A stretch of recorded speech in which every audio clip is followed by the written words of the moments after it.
हरे कृष्णा। तो चूँकि रामनवमी बहुत निकट है तो हम राम कथा सुन रहे हैं। तो आज सवेरे हमने बहादुरगढ़ में राम कथा जो करी थी तो वो अध्यात्म रामायण से हम इस राम कथा को कर रहे हैं। तो जहाँ प्रसंग चल रहा था उसी से आगे मैं आपको सुनाऊंगा।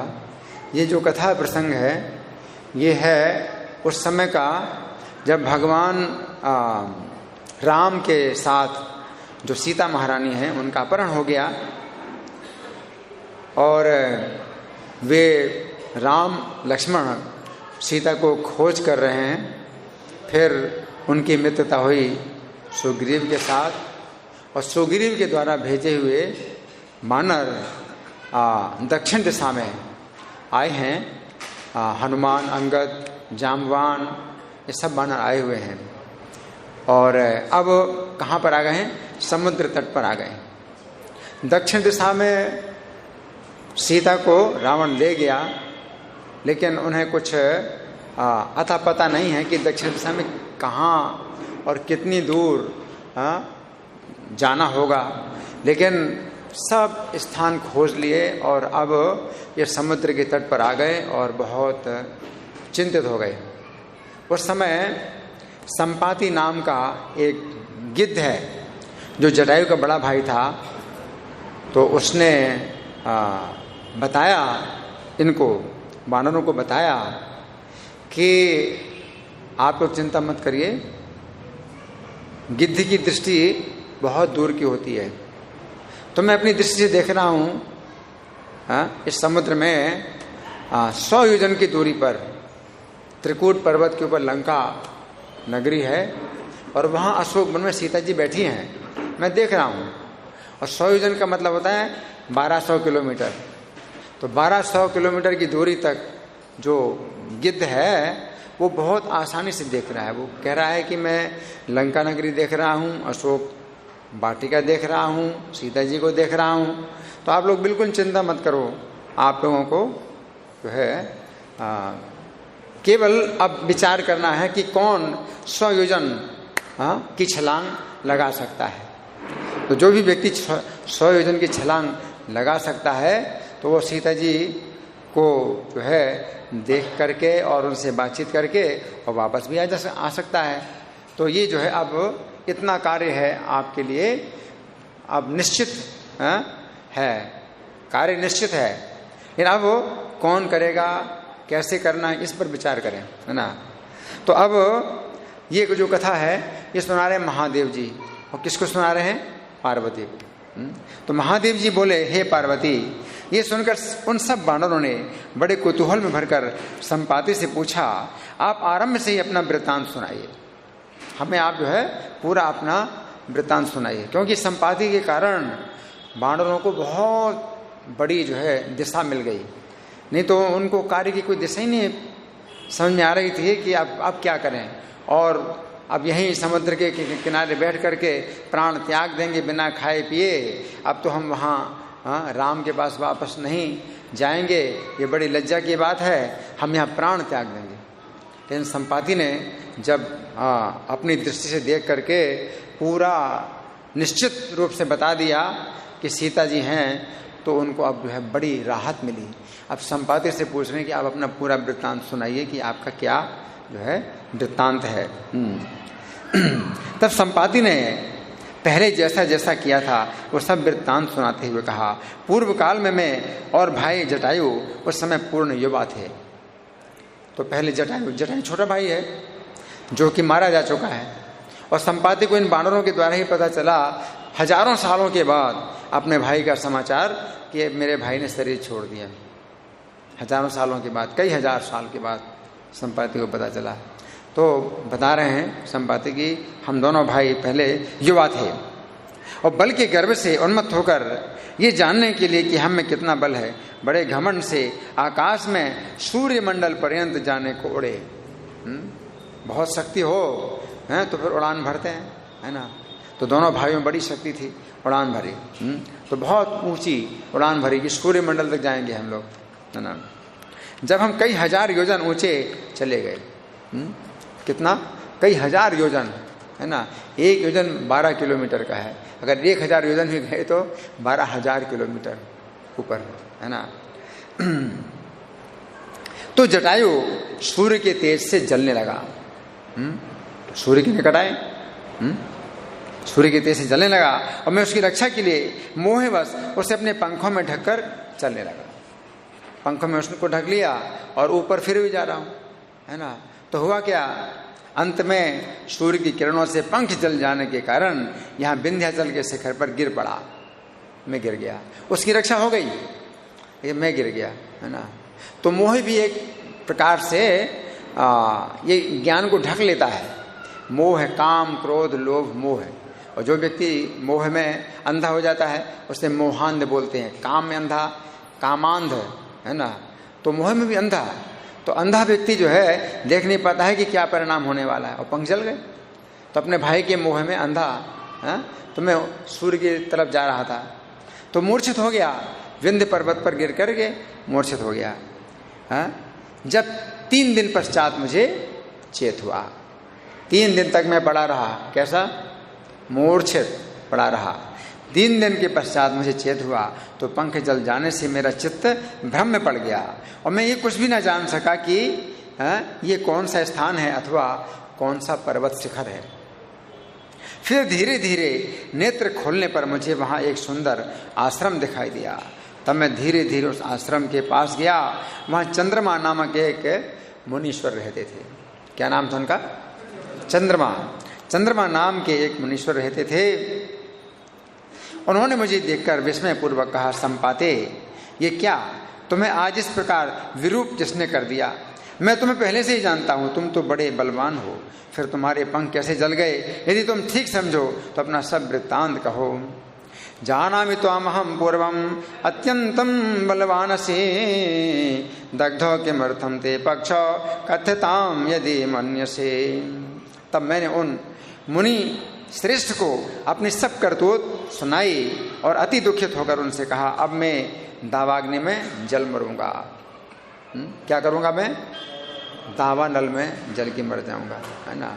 तो गिद्ध जो है अपने द्वारा आग भी तो नहीं जला सकता है कि जंगल में देखूंगा, जहां जंगल में आग लगी है तो वहां जाकर के जल के मर जाऊंगा। संपाति बता रहे हैं कि मैंने उन मुनीश्वर से कहा कि मैं दावाग्नि में जल के मर जाऊंगा, क्योंकि हे प्रभु, बिना पंखों के मैं किस प्रकार जीवन धारण कर सकता हूं।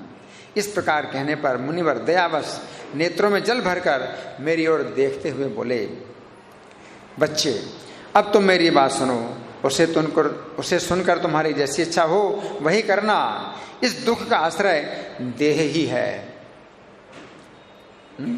जितने प्रकार के दुख हैं शरीर के कारण ही मिलते हैं। असन्नपि क्लेशद आस देहा, यद्यपि देह अनित्य है लेकिन फिर भी ये क्लेश देने वाला है, दुख देने वाला है। तो दुख का आश्रय देह ही है, और देह कर्मजन्य है, कर्म से उत्पन्न होता है। पुरुष जब देह में अहम बुद्धि करता है तब कर्म की प्रवृत्ति होती है, और ये अविद्या जनित जड़ अहंकार शुरू होता है। अहंकार के कारण ही आत्मा को मैं देह हूं ये बुद्धि होती है, और उसी के कारण ये सुख दुख को देने वाला जन्म मरण रूप संसार प्राप्त होता है। देहोहमिति बुद्धिश्याम आत्मनोहं कृते बलां, तन्मूल एष संसारः सुख दुखादि साधकः। निर्विकार आत्मा के साथ देह के इस मिथ्या संबंध से ही जीव सर्वदा ये संकल्प करके कि मैं देह हूं और कर्मों को करने वाला हूं, नाना प्रकार के कर्म करता है और विवश होकर उनके फलों से बंधता है। इस प्रकार पाप पुण्य के वशीभूत होकर सदा ऊंची नीची योनियों में भ्रमता रहता है। जीवः करोति कर्माणि तत्फलैर्बध्यते वशाम्, ऊर्ध्वाधो भ्रमते नित्यं पापि पुण्यात्मकः स्वयं। वो ऐसे संकल्प करने लगता है कि मैंने यज्ञ दान आदि बहुत से पुण्य कर्म किए हैं, अतः मैं निश्चय ही स्वर्ग में जाकर सुख भोगूंगा। ऐसे अभ्यास से वहां जाकर चिरकाल तक महान सुख भोगता है। अंत में पुण्य क्षण होने पर प्रारब्ध की प्रेरणा से इच्छा न रहते हुए भी नीचे गिरता है। कि स्वर्ग की जो प्राप्ति है वो गिरने के लिए होती है। जो भी व्यक्ति स्वर्ग जाएगा तो उसका गिरना निश्चित है। वो रहने के लिए नहीं होता है। स्वर्ग जो होता है वो पुण्य क्षीण करने के लिए होता है। क्षीण पुण्य मरते लोकम विशंति न, तो इच्छा ना होने पर भी गिरता है, उससे गिरना पड़ता है। तथैवाध्यास तस्तत्र चिरम भुक्त्वा सुखम महान क्षीण पुण्य पतत्यर्वांग अनिच्छन कर्म चोदितः। पहले वो चंद्रमंडल पर गिरता है। देखो ये बड़ी सूक्ष्म बातें हैं। स्वर्ग से कोई व्यक्ति गिरता है तो कैसे गिरता है? पहले वो चंद्रमंडल पर गिरता है, वहां से कोहरे के साथ पृथ्वी पर आकर बहुत दिनों तक धान्यों में रहता है, अन्न में आता है बहुत दिनों तक। चंद्रमा की किरणों से अन्न में आता है। फिर वो अन्न रूप से पुरुषों के द्वारा खाया जाता है। तो पुरुष के द्वारा ही खाया जाएगा, स्त्री के द्वारा नहीं खाया जाएगा। ये भी निश्चित होता है, दाने दाने पर लिखा खाने वाले का नाम, है ना। क्योंकि पुरुष के शरीर से फिर स्त्री में जाएगा ना, तो वो जो दाना है जिसमें वो जीव जो स्वर्ग से गिरा हुआ है, वो दाना जो है वही पुरुष खाएगा जिसके घर में उसको जन्म लेना है ना। तो यहाँ निश्चित है अन्न रूप से पुरुषों द्वारा खाया जाता है और वीर रूप में परिणत हो जाता है। तदनंतर वो उसके द्वारा ऋतु काल में स्त्री की योनि में डाला जाता है। भूत्वा चतुर्विधम भोज्यम पुरुषैर भुज्यते ततः ऋतो भूत्वा पुनस्तेन ऋतो स्त्री योनि सिंचितः। योनि में स्थित रज से मिलकर एक दिन में झिल्ली से लिपटे हुए कलल के रूप में परिणत होकर कुछ कठिन सा हो जाता है। तो ये सब बातें कपिल भगवान भी बताते हैं श्रीमद् भागवत में, तो वही बातें बताएंगे शास्त्रों में। ये सब बातें उसी प्रकार से लिखी हैं जैसा होता है। 5 रात्रि में वो बुद्बुदाकार होता है और 7 रात्रि बीतने पर मांस पेशी के समान हो जाता है। 15 दिन के भीतर उस पेशी में रुधिर भर जाता है और 25 रात्रि के पश्चात उसमें अंकुर उत्पन्न होने लगते हैं। 1 मास हो जाने पर उसमें एक एक करके क्रमशः गर्दन, सिर, कंधे, रीढ़ की हड्डी और पेट, ये 5 अंग उत्पन्न हो जाते हैं। तो चंद्रमा ऋषि जो है संपाति को जो बता रहे हैं कि तुम इस समय जो कष्ट भोग रहे हो तो तुम सोचते हो कि पहली बार ये कष्ट तुमने भोगा है। ये सब कष्ट की ही स्थिति है, सब कष्ट ही कष्ट है। बीच में हम कष्ट भूल जाते हैं और हम अपने को सुखी समझते हैं कि मैं जवान हूँ, मैं सुखी हूँ, है ना, मैं बलवान हूँ, है ना। इन देखो शरीर की जब रचना होती तो उसमें कितना कष्ट है। फिर 2 महीने में क्रमशः हाथ, पांव, पसलियां, कमर और घुटने बनते हैं। इस क्रम में कभी भेद नहीं पड़ता, यही क्रम है, यही क्रम है। पाणिपादो तथा पार्श्व कटिर्जानो तथैव चाम मासे द्वयात् प्रजायन्ते क्रमेण वे न चान्यथा। इसी क्रम से 3 महीने में उसमें अंगों की संधियां और 4 महीने में समस्त अंगुलियां उत्पन्न हो जाती हैं। ये हमारा शरीर, आपका शरीर कैसे बना है ना। ये सब जो है क्रम वही क्रम है, उसी प्रकार का क्रम है। सोचिए कि हम भी इसी प्रकार की स्थिति में रहे हैं। अभी सोचते हैं कि मैं बड़ा बहादुर हूँ, मैं बड़ा योग्य हूँ, है ना, ये स्थिति है। 5 महीने होने पर नाक और कान और नेत्र बनते हैं और 5वें महीने में दंतावली और नख और गुह्य स्थान भी उत्पन्न होते हैं। 6ठे मास के आरंभ में ही कानों के छिद्र स्पष्ट हो जाते हैं। इसी समय गुदा स्त्री पुरुष के भेद से योनि अथवा लिंग होती है। 6ठे महीने में स्त्री पुरुष का भेद का पता चलता है कि क्या बना, है ना, योनि बनी या लिंग बना। और नाभि उस समय उत्पन्न होती है। 7वें महीने में रोएं और सिर के केस प्रकट होते हैं। 8वें महीने में सब अंग उपमांग अलग अलग स्पष्ट हो जाते हैं। 7वें मासे रोमाणी सिरा के सातते विचाम विभक्ता व्यत्वम चा सर्वम संपद्यते अष्टमे। हे पक्षी, इस प्रकार स्त्री के गर्भाशय में गर्भ बढ़ता है। जिस समय 5वां महीना होता है उसी समय जीव को चेतना शक्ति प्राप्त हो जाती है। गर्भ स्थित पिंड अपनी नाभि में लगे हुए नाल के सूक्ष्म छिद्र से प्राप्त माता के खाए हुए अन्न के रस से बढ़ता है। नाभि में जो है उसका संपर्क है माता के गर्भ से, तो माता का जो भोजन खाया हुआ है तो वो नली जो है वो रस उसके शरीर में पहुंचाती है और अपने कर्मवश मरता नहीं है। देखो मृत्यु नहीं होती उसकी ऐसी स्थिति में भी। तो बड़ी कठिन स्थिति है जिस समय गर्भ में वो होता है, लेकिन कर्म के अनुसार उसका शरीर बनता है और मरता नहीं, है ना, कि बड़ी नाजुक स्थिति है ना। कर्मवश वो मरता नहीं है। उस समय अपने संपूर्ण पूर्व जन्मों का और कर्मों का स्मरण करके जठरा नल से संतप्त हुआ जीव इस प्रकार कहता है। वहां पर बहुत आग है।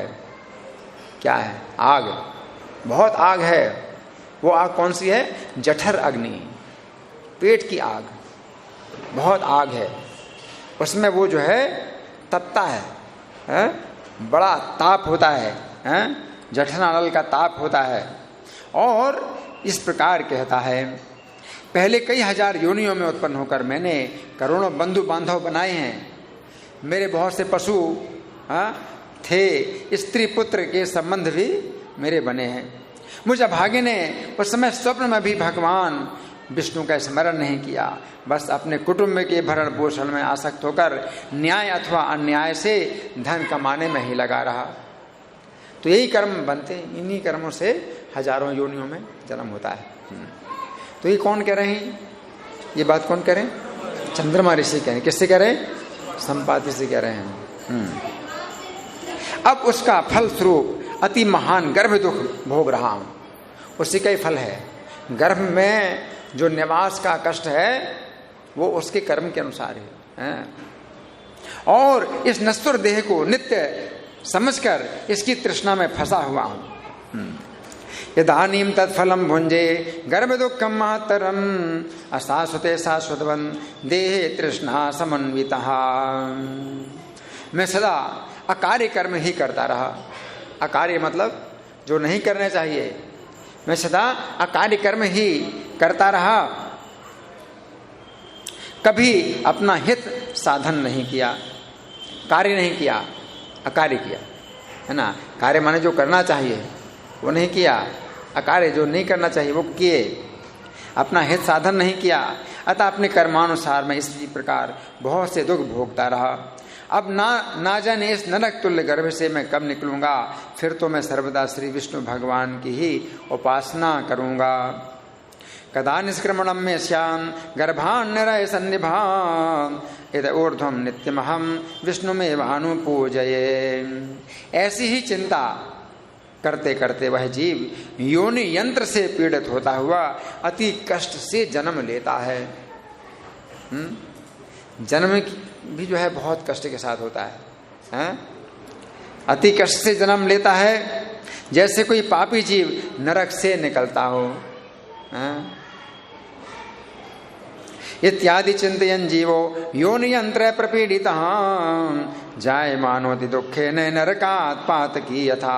उस समय ये दुर्गंधित घाव से घिरे हुए एक कीड़े के समान होता है। बदबू आ रही है घाव में और उसमें कीड़ा जो है गिर जाए घाव से, उसी प्रकार से स्त्री के माता के गर्भ से ये बच्चा निकलता है। घाव से गिरा हुआ कीड़ा, उस प्रकार से फिर इसे बालकपन की अवस्था के क्लेश भोगने पड़ते हैं। इस प्रकार सभी देहधारियों को ये कष्ट उठाने पड़ते हैं। तो संपाति सोच रहा है कि मैं आत्महत्या कर लूं, इतना कष्ट मैं नहीं सहन कर पाऊंगा। तो वो मुनि कह रहे हैं कि तुमने कितना कष्ट सहन किया, तुमको याद है? गर्भ में भी थे।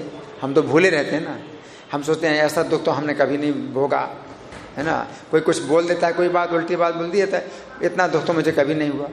अरे कितना दुख तुमने भोगा, गर्भ के अंदर कितने दुख थे, है ना।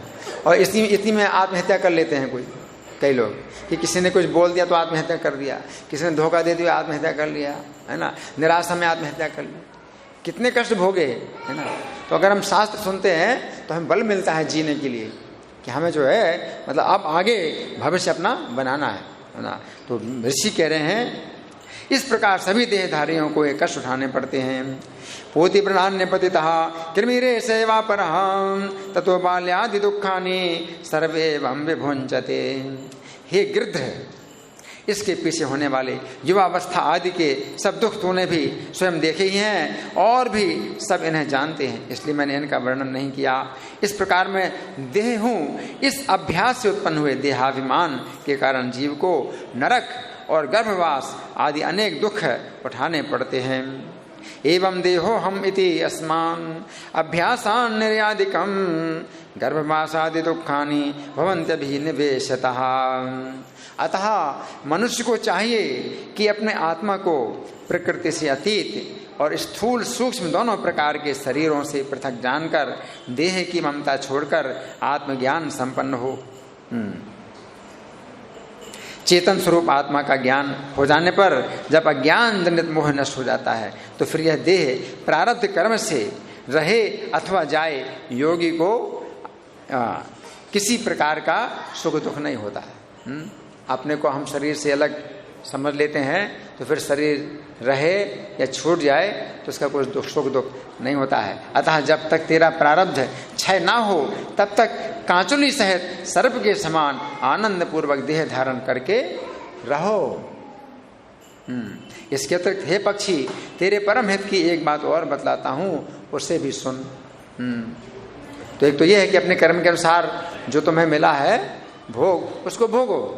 तुम्हारे पंख जल गए, ये भी पहले के कर्म है कुछ। कोई भी ऐसा नहीं है कष्ट जो पहले के कर्मों से नहीं प्राप्त हो रहा है ना। तो लोग इसीलिए निराश होते हैं और बहुत सदमा होता है या पागल हो जाते हैं कि ये मुझे दुख क्यों मिला, ये मुझे दुख क्यों मिला, है ना। ऐसा कोई दुख नहीं है जो कि आपको मिला है और आपके कर्म नहीं है, आपके कर्म थे, है ना। तो इससे बहुत आपको जो है सांत्वना मिलती है ना।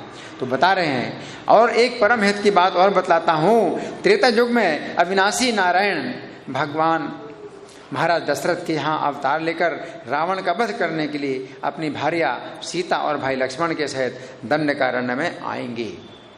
त्रेता युग में आएंगे हैं, तो इसका मतलब त्रेता युग नहीं है,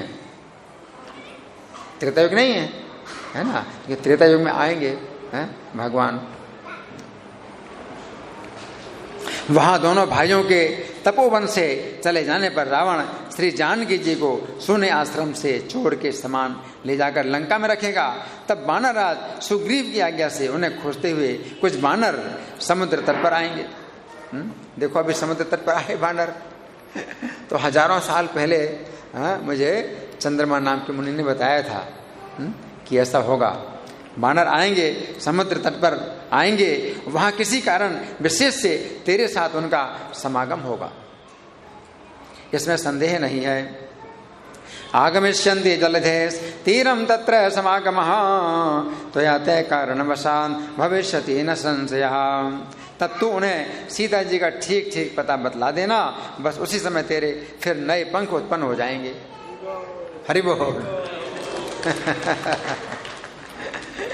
ये कार्य तू करेगा तो तेरे नए पंख उत्पन्न हो जाएंगे, है ना।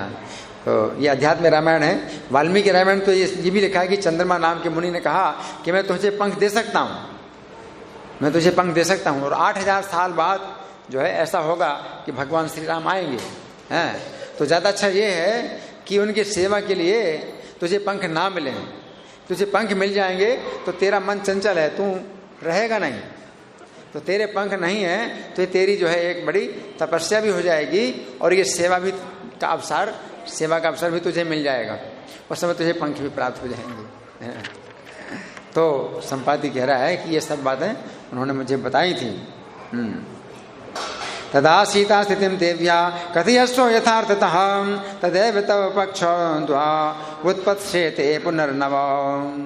संपाति बोला कि हे वानरों, इस प्रकार मुझे चंद्र नामक मुनीश्वर ने समझाया, इससे मैं इस समय की प्रतीक्षा में रहने लगा। हजारों सालों से मैं इस समय की प्रतीक्षा कर रहा हूँ। आप लोगों का कल्याण हो। अब मैं जाना चाहता हूँ, इसमें संदेह नहीं। आप लोग सीता जी को अवश्य देखेंगे, केवल इस दुर्लंघ समुद्र के लांघने का प्रयत्न कीजिए। हे वानरों, जिनके नाम के स्मरण मात्र से बड़े दुष्ट भी इस अपार संसार सागर को पार कर जाते हैं, तो समुद्र पार करने की क्या परिश्रम। जिनके नाम स्मरण मात्र से बड़े दुष्ट लोग भी इस अपार संसार सागर को पार करके भगवान विष्णु के परम पद को प्राप्त कर लेते हैं। आप लोग तो उन्हीं भगवान राम के प्रिय भक्त हैं, फिर इस क्षुद्र समुद्र मात्र को पार करने में आप क्यों समर्थ नहीं होंगे। हरि बोल। यन्नाम श्रीमात तो परिमितम संसार वाराम निधि तीर्थवा गच्छति दुर्जनोपि परमं विष्णु पदम शाश्वतम तस्यैव स्थिति कारणं त्रिजगतां रामस्य भक्ता प्रियां यूयं किं न समुद्र मात्र तरणे शक्ता कथम वानरा। तो महादेव जी कहते हैं, पार्वती, गिद्धराज संपाति के आकाश मार्ग से चले जाने पर सीता जी के दर्शनों के लिए अति उत्कंठित वानर अत्यंत हर्षित हुए। गते विहाय सा गृध्र राजे वानर पुंगवा हर्षेण महता विष्टा सीता दर्शन लालसा। किंतु जब उन्होंने नाकों और भंवर के कारण अत्यंत भयंकर तरंगों से उछलते हुए आकाश के समान दुर्लंघ समुद्र को देखा तो आपस में कहने लगे कि हम इसे किस प्रकार पार कर सकेंगे। तब अंगद जी ने कहा, हे वानरों, सुनिए, आप लोग सभी अत्यंत बलवान, शूरवीर और पराक्रमी हैं, अतः आप में से ऐसा कौन है जो समुद्र लांघकर राज कार्य संपन्न करे।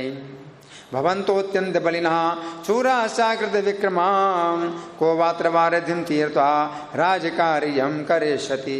किसने कहा? अंगद जी ने कहा। अंगद जी ने कहा कि बोलो, कौन करेगा ये राज कार्य, कौन करेगा समुद्र लांघ करके। वो निस्संदेह इन समस्त वानरों को प्राण दान करने वाला होगा। जो समुद्र लांघे वो सब वानरों को प्राण दान करने वाला है। तो सुग्रीव ने जो है आज्ञा दी है कि 1 महीने के अंदर वापस आना है, और सीता का पता नहीं लगा, और 1 महीने से 1 दिन भी ज्यादा हुआ तो मृत्युदंड मिलेगा। तो 1 महीने से ज्यादा बहुत ज्यादा समय हो चुका है ना। तो जो वानर समुद्र लांघ करेगा वो हम सब वानरों को प्राण दान देने वाला होगा। अतः जो महाबलवान वीर ऐसा हो वो शीघ्र ही मेरे सामने आवे, इसमें कोई संदेह नहीं। वही संपूर्ण वानरों की, सुग्रीव की और स्वयं श्री राम की भी रक्षा करने वाला होगा। वानराणाम च सर्वेषां राम सुग्रीवयोरपि सएव पालको भूयान नात्र कार्या विचारणम्। अंगद बोले, अच्छा, इस कार्य को करने के लिए सब लोग अपनी अपनी शक्ति का वर्णन करो। बोलो भाई, कितनी शक्ति है? अपनी अपनी शक्ति बताओ। तब इस बात का पता चल जाएगा कि इसे कौन कार्य कर पाएगा। अंगद बोले, अच्छा। अंगद जी की बात सुनकर सब वानर पृथक पृथक अपना बल बदलाने लगे। उनमें से एक ने कहा, 10 योजन तक मैं उछल सकता हूँ। 10 योजन मतलब कितना? 120 किलोमीटर। 120 किलोमीटर उछल सकता हूँ। क्रमशः 10 योजन अधिक जाने तक की सामर्थ्य बताई। दूसरे का 20 योजन तक, तीसरे का 30 योजन, चौथे का 40 योजन। इस प्रकार से बताते बताते अंत में उन सब वनचरों में से जाम्बवान ने अपनी शक्ति 100 योजन के भीतर तक जाने की बताई। कि 100 योजन के भीतर तक मेरी शक्ति है जाने की। वे बोले, पूर्व काल में जब भगवान ने त्रिविक्रम अवतार लिया था तो मैं उनके पृथ्वी के बराबर परिमाण वाले चरण के चारों ओर परिक्रमा करने के लिए 21 बार फिरा था। पूरी पृथ्वी में उनका पैर छा गया था। वामन देव का पैर पूरी पृथ्वी में छा गया था, और मैंने 21 बार परिक्रमा की थी उनके पैर की। जाम्बान कह रहे हैं 21 बार उनके पैर की परिक्रमा कर ली थी। किंतु अब मुझे वृद्धावस्था ने दबा लिया है, इसलिए मैं समुद्र को नहीं लांघ सकता हूँ। त्रिसप्तकृतो हमंगाम प्रदक्षिण विधानतः इदानीं वार्धक्यग्रस्तो न शक्नोमि विलंघितुम्। अंगद जी ने भी कहा, मैं इस महासागर के पार तो जा सकता हूं, किंतु फिर लौटने की सामर्थ्य है या नहीं ये नहीं जानता हूं। तब वीर जाम्बान ने उनसे कहा, अंगद, इस कार्य के करने में यद्यपि आप सर्वथा समर्थ हैं, तथापि आपको इस कार्य में नियुक्त करना हमें ठीक नहीं जचता, क्योंकि आप हमारे नायक हैं और हमारे नियामक हैं। अंगद युवराज हैं, है ना, तो आपको हम इस कार्य में नहीं लगाना चाहते हैं। जाम्बान ने कहा, नहीं, आप इस कार्य में आप तो हैं, समर्थ हैं ना। अंगद बोले, यदि ऐसी बात है तो हम सबको फिर पहले की तरह कुशासनों पर ही पड़े रहना चाहिए, क्योंकि ये काम तो किसी से हुआ नहीं, फिर जीवन कैसे रह सकता है। कुशा के ऊपर बैठने का मतलब है कि अब प्राण त्याग करना है बिना खाए पिए। तो हम लोग बैठ जाएं कुशा के आसन पर, अब बिना खाए पिए प्राण त्याग करें, तो अब तो कुछ संभव नहीं है। तब जाम्बा ने कहा, बेटा, जिसके हाथ से हमारा ये कार्य बहुत शीघ्र ही होगा, उस वीर को मैं तुझे दिखलाता हूं। वो चुपचाप बैठा हुआ है, बोलता ही नहीं है कुछ।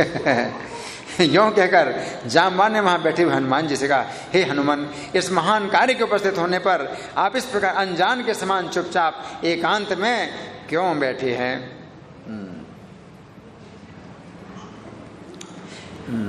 प्राप्ते ज्ञेन सामर्थ्यम दर्शयाद्य महाबल, तुम साक्षात वायुतनयो वायुतुल्य पराक्रमः। हे महावीर, आप साक्षात पवन देव के पुत्र हैं, उन्हीं के समान पराक्रमी हैं, अतः आज अपनी सामर्थ्य दिखलाइए। महात्मा वायु ने राम कार्य के लिए ही आपको उत्पन्न किया है।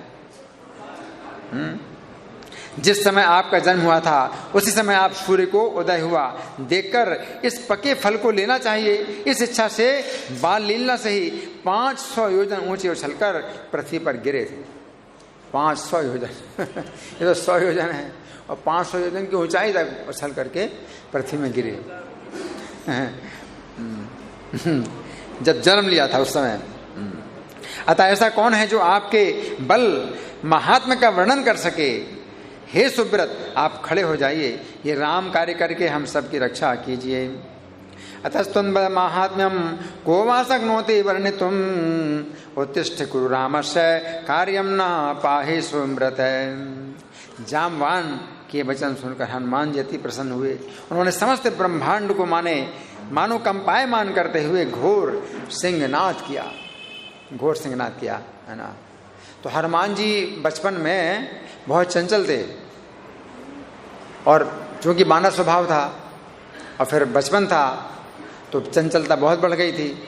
तो ऋषि मुनियों के आश्रमों में ये जो है क्या करते थे, उनके बलकल वस्त्र फाड़ दें, कुछ न कुछ जो है नुकसान करते रहते थे। तो ऋषियों ने जो है मतलब इनको शाप दिया। क्या शाप दिया? कि अपने बल को ये भूल जाएगा, है? जब तक इसको याद ना दिलाए तब तक इसको अपना बल याद नहीं आएगा, है ना। तो जब भूल गए बल तो फिर अपना शांत बने रहते थे, शैतानी चंचलता सब बंद हो गई इनकी। तो अब जरूरत है जहां आवश्यकता हो तो कोई याद दिलाए इनको। घोर सिंहनाद किया। जब सुना मेरे अंदर इतना बल है, अच्छा, तो फिर सिंहनाद किया। दूसरे त्रिविक्रम भगवान के समान वे पर्वताकार हो गए और कहने लगे, हे वानरों, मैं समुद्र को लांघकर लंका को भस्म कर डालूं और रावण को उसके कुल सहित मारकर जानकी जी को ले आऊं, अथवा कहो तो रावण के गले में रस्सी डालकर और लंका को त्रिकूट पर्वत सहित बाएं हाथ पर उठाकर श्री राम के आगे ले जाकर डाल दो। अब बोलो क्या करूं? लंकाम सपर्वताम धृत्वा रामस्याग्रे छिपाम्यहम यद्वा दृष्टव्यास्यामि जानकीं स्वभयलक्षणाम्। या केवल जानकी जी को देखकर ही चला आऊं, या तो कहो तो केवल देख करके ही आ जाऊं। अगर आप कहें तो कुछ भी कर सकता हूं ना। हनुमान जी के वचन सुनकर जाम्बान ने कहा, हे वीर, तुम्हारा शुभ हो, तुम केवल शुभ लक्षणा जानकी जी को जीती जागती देखकर ही चले आओ। फिर श्री राम के साथ जाकर अपना पुरुषार्थ दिखलाना। आकाश मार्ग से जाते हुए तुम्हारा कल्याण हो। राम कार्य के लिए जाते समय वायु तुम्हारा अनुगमन करें। गच्छन्तं राम कार्यार्थम वायुस्त्वामनुगच्छतु इत्याशीर्भिः समामंत्र विशिष्टा प्लवगाधिप। इस प्रकार आशीर्वादों से अभिनंदन करते हुए वानरों के विदा करने पर हनुमान जी महेंद्र पर्वत के शिखर पर चढ़ गए। वहां उन्होंने अद्भुत रूप धारण किया। उस समय समस्त प्राणियों को हनुमान जी ने महान पर्वतराज के समान विशालकाय होकर मनोहर मुख वाले महान सर्पराज के समान दीर्घ भुजाओं वाले दिखलाई देने लगे। महानगेंद्र प्रतिमो महात्मा स्वर्ण वर्णो रुण चारु वक्त्र महाफणीन्द्राभय सुदीर्घ बाहुर वातात्मजो दृश्यते सर्वभूत। तो महादेव जी कहते हैं कि हे पार्वती, हनुमान जी 100 योजन तक फैले हुए पूर्ण समुद्र को लांघने के लिए उद्यत हो श्री राम का स्मरण कर इस प्रकार बोले, हे बानरों, तुम सब इस ओर देखो, मैं श्री राम के छोड़े हुए अमोघ बाण के समान आकाश मार्ग से जाता हूं। अगर बाण छोड़ा जाए धनुष से तो कितनी तेज चलेगा, है ना। उस प्रकार से आकाश मार्ग से जाता हूं। मैं आज ही राम प्रिया जनक नंदिनी श्री सीता जी को देखूंगा। निश्चय ही अब मैं कृतकार्य होकर ही पुनः श्री राम का दर्शन करूंगा। प्राण प्रयाण के समय जिनके नाम का एक बार स्मरण करने से ही मनुष्य अपार संसार सागर को पार कर उनके परम धाम को चला जाता है, फिर मैं उन्हीं का दूत, उनके उंगली की अंगूठी लिए हुए अपने हृदय में उन्हीं का ध्यान करता हुआ इस तुच्छ समुद्र को लांघ जाऊं तो इसमें कौन सी बड़ी बात है। मैं उनकी अंगूठी की उंगली लिए हुए हूं।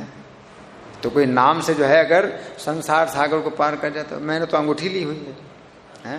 कोई नाम लेता है भगवान का, मैं तो उनकी अंगूठी ली है। तो सीता जी को देने के लिए राम ने अंगूठी दी थी। तो जब अंगूठी सीता जी को मिलेगी तब तो समझेंगे कि हाँ मुझे जो है पति से जो है कोई व्यक्ति आया है, भेजा हुआ, पति का भेजा हुआ कोई व्यक्ति आया हुआ है ना। तो मुझे तो अंगूठी मिली है।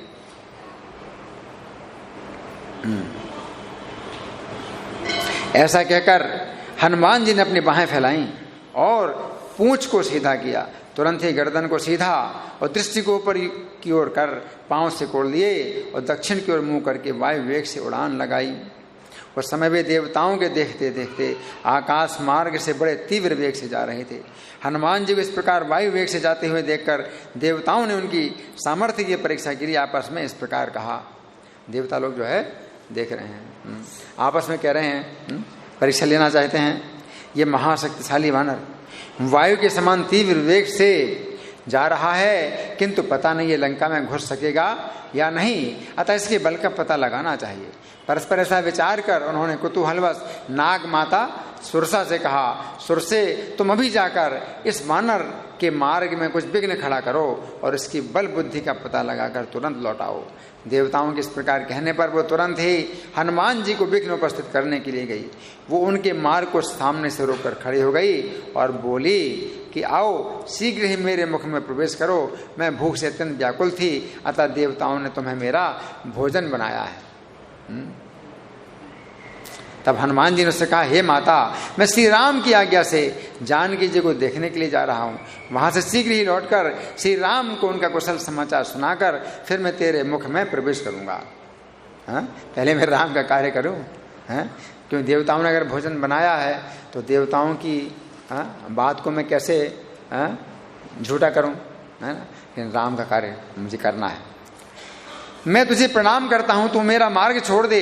इस पर सुरसन ने फिर कहा, मुझे बड़ी भूख लगी है, अतः एक बार मेरे मुख में प्रवेश करके फिर चले जाना, नहीं तो मैं तुम्हें खा जाऊंगी। तब हनुमान जी ने कहा, अच्छा तो शीघ्र ही अपना मुंह खोल, मैं भी तेरे मुख में घुसकर तुरंत ही लंका को चला जाऊंगा। ऐसा कि हनुमान जी अपना शरीर 1 योजन लंबा चौड़ा बनाकर सामने खड़े हो गए। हनुमान जी का वो रूप देखकर 1 योजन कितना होता है, 12 किलोमीटर, 12 किलोमीटर का शरीर बना लिया है। हनुमान जी का वो रूप देखकर सुरसा ने अपना मुख 5 योजन फैलाया, 5 योजन फैलाया, 12 पंच 60 किलोमीटर अपना मुंह में, तभी तो खा पाएगी। तो हनुमान जी ने अपना शरीर उससे दोगुना कर दिया, उससे दोगुना कर दिया। अब मुझे कैसे तू खाएगी। फिर सुरसा ने अपना मुख 20 योजन का किया, तो हनुमान जी ने अपना देह 30 योजन कर दिया। इस पर सुरसा ने अपना मुख 50 योजन फैलाया। इस पर सुरसा ने अपना मुख 50 योजन फैलाया तो हनुमान जी अंगूठे के समान छोटे से आकार के हो गए। चट उसके मुख में जाकर बाहर निकल आए, उसके सामने खड़े होकर बोले, हे देवी, मैं तुम्हारे मुख में जाकर फिर निकल गया, अब तुम्हें नमस्कार कर रहा हूं। समय खराब नहीं करना है, नहीं तो ऐसे बढ़ाते जाते कितना, उसका कोई अंत ही नहीं है, कितना बढ़ाया, तो टाइम खराब नहीं किया उन्होंने। हनुमान जी को इस प्रकार देख सुरसा बोली, हे बुद्धिमानों में श्रेष्ठ, जाओ श्री राम का कार्य सिद्ध करो।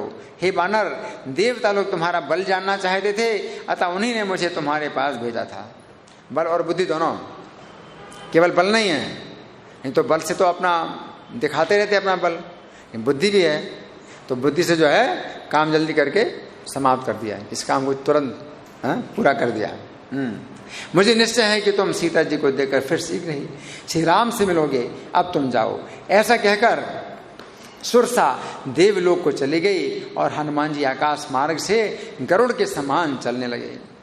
इत्युक्त्वा सायो देव लोकम वायु सदा पुनः जगाम वायु मार्गेण गरुत्मान वै पक्षीराट। इसी समय समुद्र ने भी सुवर्ण और मणियों से युक्त मैनाक पर्वत से कहा। तो समुद्र के अंदर भी सेवा की भावना है। तो हनुमान जी के अंदर सेवा की इतनी भावना है, उस भावना का भी जो है प्रभाव पड़ता है, संक्रमण, इन्फेक्शन। तो समुद्र के अंदर भी सेवा की भावना पैदा हुई। तो मैनाक पर्वत से कहा, मैनाक पर्वत से कहा, देखो ये महाशक्तिशाली हनुमान जी राम कार्य के लिए जा रहे हैं, तुम इनकी सहायता करो। पूर्व काल में मुझे सगर पुत्रों ने बढ़ाया था, इसी से मैं सागर कहलाता हूं। समुद्र कहता है। तो सगर पुत्रों ने जो पृथ्वी को खोजी है, उसी से ही लंका और सिंगापुर ये सब जो है द्वीप बने, 8 द्वीप बने। तो नहीं तो पहले लंका नहीं थी, लंका और भारत के बीच में समुद्र नहीं था। अब सोचिए सगर के पुत्रों ने कितना जमीन को खोदा और समुद्र को बढ़ाया, है ना। तो समुद्र कह रहा है कि सगर के पुत्रों ने जो है मुझे बढ़ाया है, इसी से मैं सागर कहलाता हूं। और ये दशरथ नंदन श्री राम उन्हीं के वंश में प्रकट हुए, तो मेरा कर्तव्य बनता है कि राम की सेवा करूं। सागर के ही वंश में श्री राम उत्पन्न हुए हैं और ये कपिराज उन्हीं का कार्य सिद्ध करने के लिए जा रहे हैं। तुम तुरंत ही जल से ऊपर उठ जाओ, जिससे तुम्हारे ऊपर कुछ देर विश्राम लेकर आगे जाएं। तो जो मैनाक पर्वत है ये समुद्र के अंदर छिपा रहता है, क्योंकि पहले समुद्र ये पर्वत उड़ा करते थे, पंख थे, उड़ा करते थे, लेकिन भारी होने के कारण कहीं गिर जाएं। सोचिए पहाड़ जैसा किसी का शरीर भारी हो और पंखों से कितना उड़ेगा, और जहां नहीं उड़ पाते तो गिर जाते हैं, और गिर जाते तो फिर कितनी प्रजा का नुकसान होगा। तो पर्वतों के पंख काटे थे इंद्र ने, तो तब से जो है पर्वत अब उड़ते नहीं है। लेकिन जो मैनाक पर्वत इसने अपनी रक्षा कर ली, समुद्र में चला गया, जिसके अंदर इसके पंख हैं। एक ही है पर्वतों में पर्वत जिसके पंख हैं, और वो कौन है?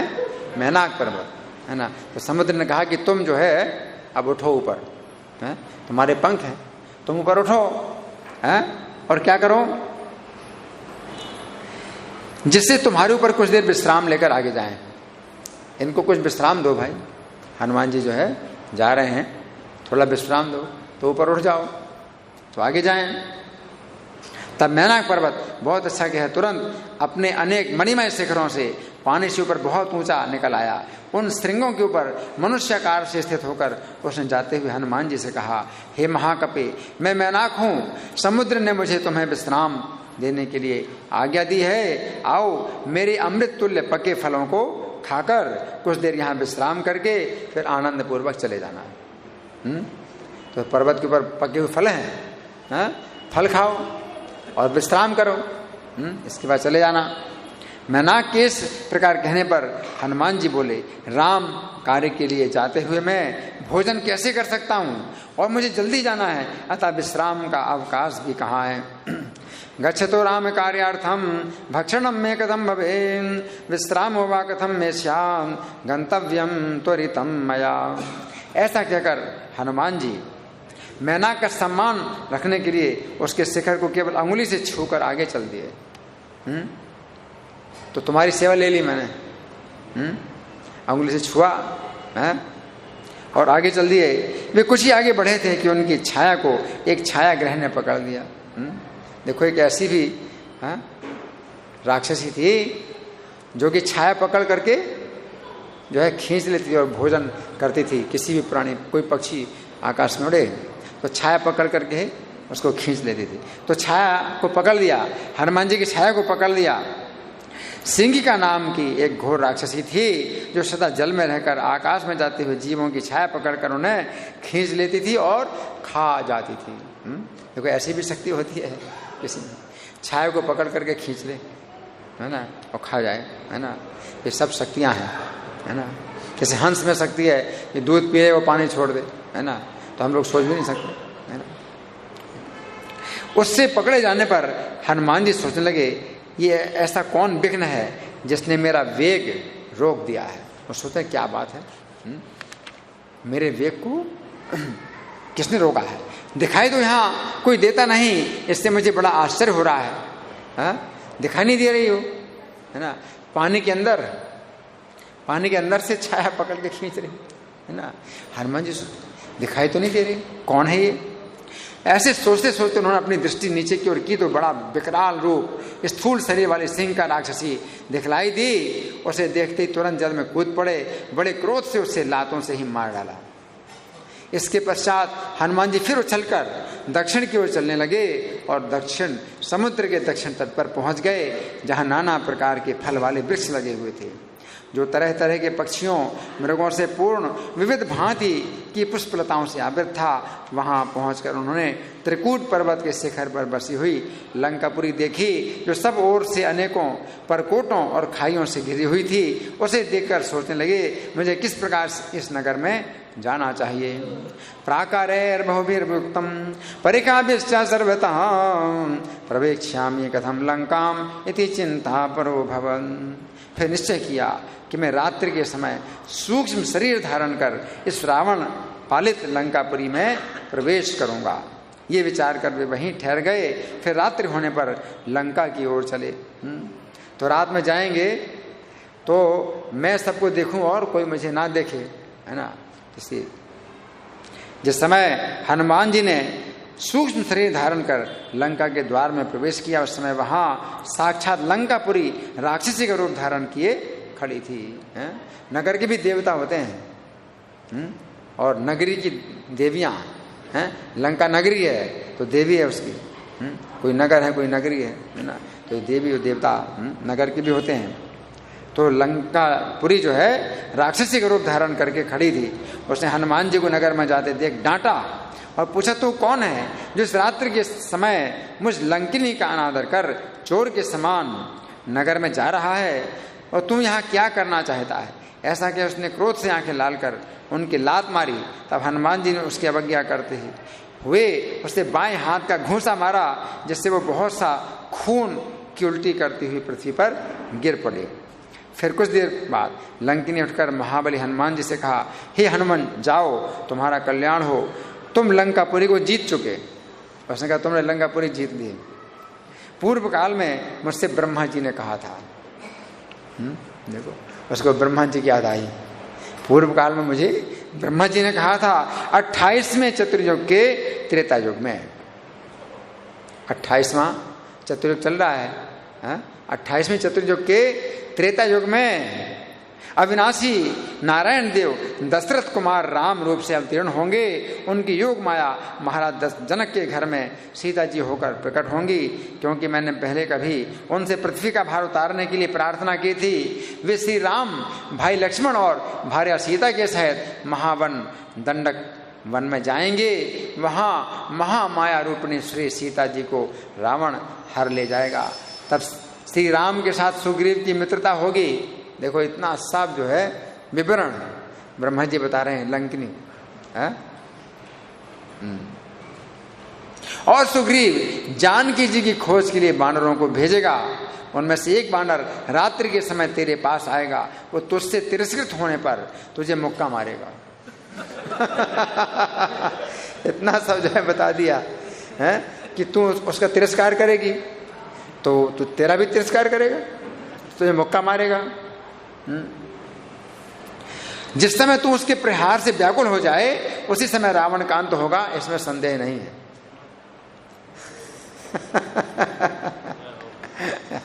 पूरा जो है निश्चित संकेत प्राप्त हो गया है। तेना हता तुम व्यथिता भविष्यसि यदा नघे तदैव रावण शांतो भविष्यति न संशय। अतः हे निष्पाप, तुमने लंका को जीत लिया तो सभी को जीत लिया। तुमने मुझे जीत लिया तो सभी को जीत लिया। रावण के अंतःपुर में एक अति उत्तम क्रीड़ा वन है। अब सुन लो, रावण के अंतःपुर में एक अति उत्तम क्रीड़ा वन है। उसमें दिव्य वृक्षों से संपन्न एक अशोक वाटिका है। उसके बीचों बीच में एक अति विशाल सिंसपा वृक्ष है। अशोक वाटिका में भी अशोक का वृक्ष नहीं है, सिंसपा यानी शीशम का वृक्ष है। श्री जानकी जी वहां पर भयंकर राक्षसियों के पहरे में रहती हैं। तुम उनका दर्शन कर शीघ्र ही श्री राम को उनका समाचार सुनाओ। तत्रास्ते जानकी घोर राक्षसी बेसुरक्षितां दृष्टैव गच्छ त्वरितं राघवाय निवेदय। आज बहुत दिनों में मुझे श्री राम की संसार बंधन को नष्ट करने वाली स्मृति हुई है। बहुत दिनों में हुई स्मृति है ना। इसका मतलब क्या है, रावण ने सीता का अपहरण किया था तो ये लंकिनी उस समय लंकापुरी एक प्रकार से मतलब सुप्त अवस्था में ही रही, उसे कुछ पता नहीं चला है। जब रावण हनुमान जी की लात पड़ी तब उसको चेतना हुई कि क्या क्या हो गया है। हाँ, ब्रह्मा जी ने बताया था। तो अब सीता यहाँ पर रावण ने हरण किया है और राम जो है सीता की खोज कर रहे हैं और ये बानर आया हुआ है, तो सब कुछ स्मृति अब हुई। कैसे? जब तुम्हारी लात पड़ी मुझे, हनुमान जी की लात पड़ी तब स्मृति हुई। और वो स्मृति जो है मेरे लिए बहुत लाभदायक है। राम की स्मृति हुई बहुत लाभदायक है। नहीं तो तमोगुण में पड़ी थी।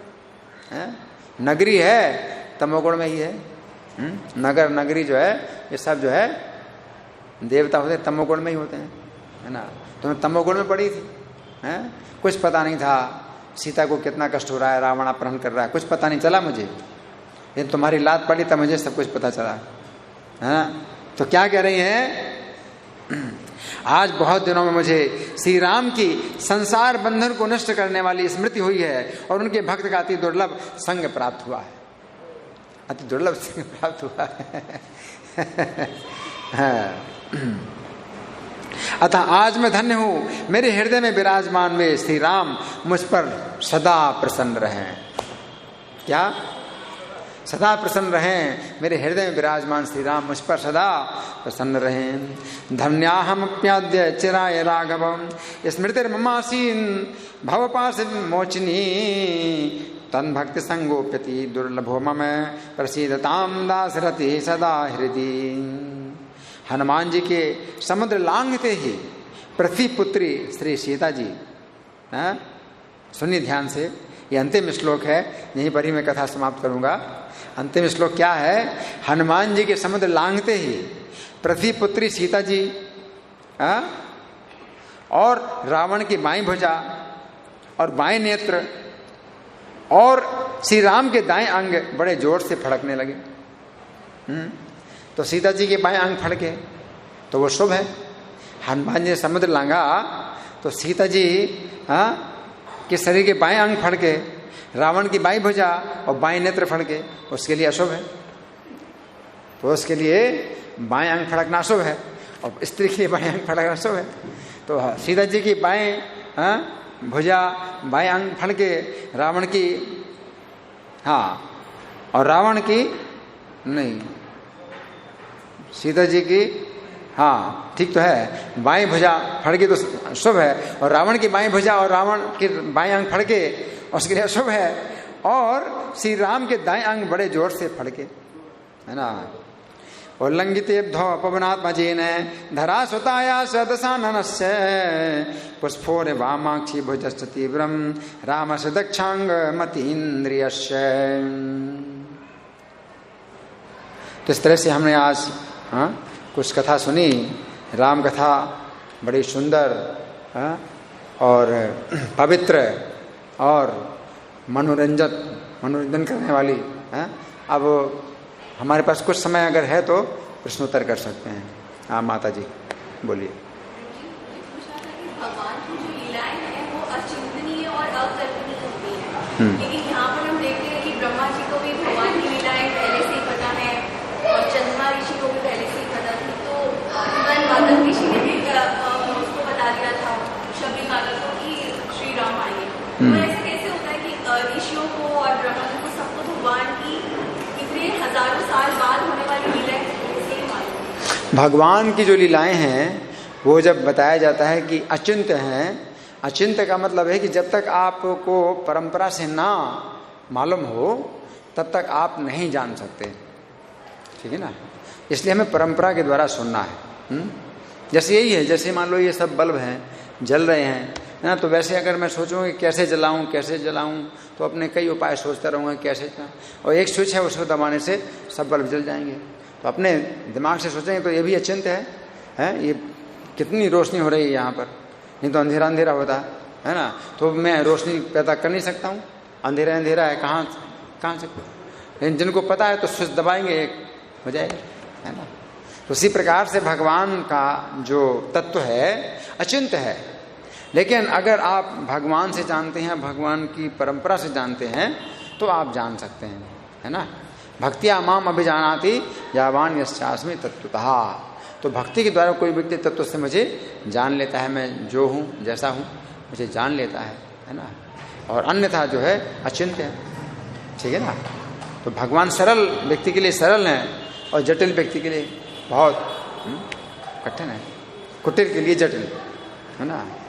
तो अगर आप सरलता से अगर आप सुनते हैं और मन लगाते हैं, समर्पित होते हैं, तो सब कुछ सरल सरल सरल सरल, अत्यंत सरल, है ना। और नहीं तो जटिल जटिल जटिल, आपके अंदर कुटिलता है तो जटिल जटिल जटिल जटिल है, समझ में नहीं आएगा, ठीक है। धन्यवाद। अच्छा एक प्रश्न, ठीक है। मीडिया में आया था कि हमारे पुरातत्व भारतीय पुरातत्व विभाग आर्कियोलॉजिकल सर्वे ऑफ इंडिया ने अशोक वाटिका का पता लगा लिया और वहाँ एक भव्य मंदिर का निर्माण हुआ। शायद महाराज जी विद्वान लोगों की जानकारी में वो ये बात, आर्कियोलॉजिकल सर्वे ऑफ इंडिया ने अशोक वाटिका का पता लगा लिया। देखिए इस विषय में हमें ये समझना चाहिए कि वो स्थान अभी लुप्त हैं, वो स्थान हम देख नहीं पाते। विभीषण है अभी भी लंका में और उनको एक कल्प की आयु प्राप्त हुई है। राक्षसों की नगरी लंका है अभी भी और वो हम नहीं देख पाते। समुद्र के बीच में लंका बसी है और वो 100 योजन का मतलब 1200 किलोमीटर है। ये लंका जो हम देख रहे हैं तो 35 किलोमीटर ही है समुद्र से, तो वो लंका हम नहीं देख पाते हैं। लेकिन बहुत से स्थान हैं इस समय वो दृष्टि से ओझल हैं, वो दिखाई नहीं पड़ रहे हैं। लेकिन हमें शास्त्रों के द्वारा ही हमें मतलब ये जानना चाहिए, सुनना चाहिए। तो इस विषय में फिर प्रभुपाद जो है ज़्यादा चुनौती नहीं देते हैं कि पृथ्वी का कैसा जो रचना है जो शास्त्रों में बताई गई है वैसी रचना नहीं दिखाई पड़ रही। तो लेकिन प्रभुपाद जो है शास्त्रों की जो भी बातें हैं यथावत वो जो है पेश करते हैं। अब उसमें जो है अगर हम सिद्ध ना कर पाएँ किसी चीज़ को तो हम उस विषय में फिर ज़्यादा चुनौती नहीं देते हैं उस विषय में। लेकिन हमारी जो चुनौती है वो इस विषय में होती है कि हम शरीर नहीं आत्मा है। आप लोगों को शरीर समझ रहे हैं, अगला जीवन है। तो हमारा जो ये विषय होता है ये होता है हमारा पेश करने का, प्रेजेंट। हम ये प्रेजेंट करते हैं कि ये है। और ये सबसे ज़्यादा आवश्यक है जानना कि आप का अगला जीवन है और पिछला जीवन था। जो जीव है वो नष्ट नहीं होता है और शरीर बार बार नष्ट हो रहा है। तो ये आज की जो शिक्षा है इसकी बहुत बड़ी कमी यही है कि आज की शिक्षा में ये बात नहीं बताई जाती, ये बात है ना। तो बाकी जो है जो पृथ्वी के स्थान हैं हैं, जैसे बताए गए हैं, सब शास्त्रों में वैसे ही बताए गए हैं, सब वैसे ही है, तो कुछ से अंतर नहीं। लेकिन अगर हम नहीं देख पा रहे हैं तो हम इस विषय में फिर ज़्यादा चर्चा नहीं करते। धन्यवाद। श्री राम कथा महामहोत्सव की जय। श्रील प्रभुपाद की जय हो। श्री राम प्रभु जी की जय।